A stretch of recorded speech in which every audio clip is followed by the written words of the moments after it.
Overseas पाकिस्तानियों के लिए आज एक नहायत ही खुशी का दिन है। गुज़श्ता रोज़ कौमी असम्बली में ओवरसीज़ पाकिस्तानियों को वोट का हक़ देने के लिए एक बिल पास किया गया। उस बिल की अपोजिशन ने भरपूर मुखालफत की और बाद में बाइकाट भी किया। बहरहाल बिल पास हो चुका है। अब ये बिल जो है वो सेनेट में जाएगा और सेनेट में मंजूरी के बाद बाकायदा से एक तरीक़ाकार के तहत, एक मैकेनिज़्म के तहत ओवरसीज़ पाकिस्तानी अगले इलेक्शन में अपना वोट कास्ट कर सकेंगे। मौजूदा हुकूमत के मंशूर का ये हिस्सा था।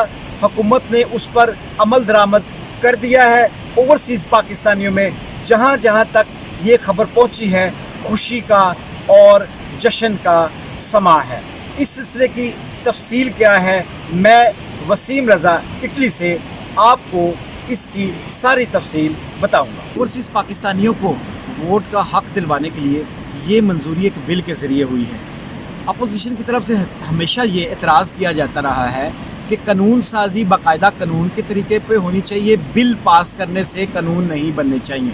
लेकिन प्रॉब्लम ये है कि हुकूमत के पास चूँकि अक्सरियत नहीं है उस तरह की, और फिर अपोजिशन का रवैया जो है उससे भी हम वाकिफ़ हैं। मिसाल के तौर पे मियाँ शहबाज शरीफ ने आज ही बयान जारी किया कल की इस बिल की मंजूरी के बाद कि 20 से ज़्यादा बिल बलडोज़ कर दिए गए।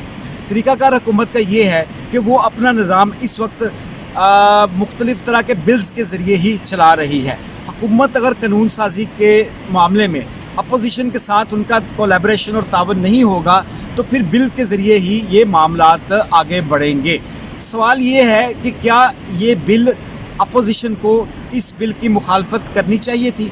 इस बिल के ज़रिए हमें पता चलता है कि चूँकि 90 लाख पाकिस्तानी पूरी दुनिया में मौजूद हैं और वो पाकिस्तानी वोट का हक़ पिछले 73 साल से मांग रहे हैं, और अगर ये मसला बिल के ज़रिए हल हुआ है तो इसमें एतराज़ की बात नहीं है। जहाँ जहाँ तक ये बात पहुँची है, ओवरसीज़ पाकिस्तानियों में जश्न की और खुशी की कैफियत है। हम पहले भी बता चुके हैं कि जस्टिस साकिब निसार के दौर में जब ज़िमनी इलेक्शन के दौरान ये वोट का हक़ दिया गया था तो तकरीबन 80% लोगों ने वोट का हक़ इस्तेमाल किया था ऑनलाइन, जिन लोगों ने रजिस्ट्रेशन करवाई थी। मौजूदा हुकूमत को बज़ाहिर ये नज़र आता है कि उनका वोट बैंक ज़्यादा है। इस वक्त 90 लाख पाकिस्तानियों में उस ज़िमनी इलेक्शन के हवाले से अगर एक निकाला जाए, एक तज्ज़िया निकाला जाए, तो हम कह सकते हैं कि अगर 90 लाख वोट ना भी कास्ट हो, 70-60 लाख वोट भी कास्ट हो, तो ये एक डिसाइसिव वोटिंग होगी। जैसे हमने देखा कि पिछले इलेक्शन में 2018 में जो हुकूमत के पास, मौजूदा हुकूमत के पास वोटिंग थी 1 करोड़ 80 लाख के करीब थी। इतनी ज़्यादा अक्सरियत होने के बावजूद हुकूमत अब अक्सरियत हासिल नहीं कर सकी। उसकी वजह ये थी कि जो अपोजिशन की पार्टियां थी उनमें और हुकूमती अरकान के दरमियान फ़र्क बहुत कम था, जिसकी वजह से नून लीग को जो है वो भी 1 करोड़ और 30 से 40 लाख तक वोट कास्ट हुए।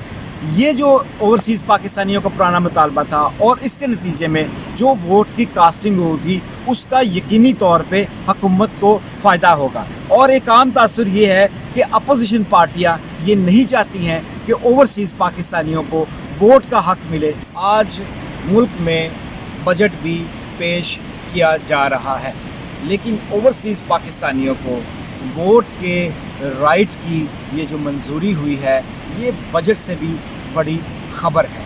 बजट का नतीजा क्या निकलेगा, अपोजिशन का उसमें किरदार क्या होगा, हुकूमत इस बजट को कामयाब पास करवा पाएगी या नहीं करवा पाएगी, ये एक अलहदा इशू है। लेकिन सवाल ये है कि जिस तरह पाकिस्तानियों के दिल अपने मुल्क के लिए धड़कते हैं, उसी तरह से ओवरसीज़ पाकिस्तानी जो हैं वो भी अपने मुल्की मामलात के हवाले से परेशान रहते हैं, बेबस नज़र आते हैं। हुकूमत का ये जो इक़दाम है उससे ओवरसीज़ पाकिस्तानियों की एतमाद में मज़ीद बेहतरी आएगी, और उम्मीद करते हैं जिस तरह के हुकूमत का पहले दिन से ये ऐलान था कि वो गैर मुल्की जो ओवरसीज़ पाकिस्तानी हैं उनको वोट का हक़ देगी, तो आज हुकूमत ने अपना ये जो मंशूर का हिस्सा था उस पर अमल کر دیا ہے۔ آنے والے دنوں میں جو بھی صورتحال ہوگی اس قانون کے حوالے سے ہم آپ کو اس سلسلے میں باخبر رکھیں گے۔ آج کے لیے اتنا ہی، اپنا خیال رکھیے گا۔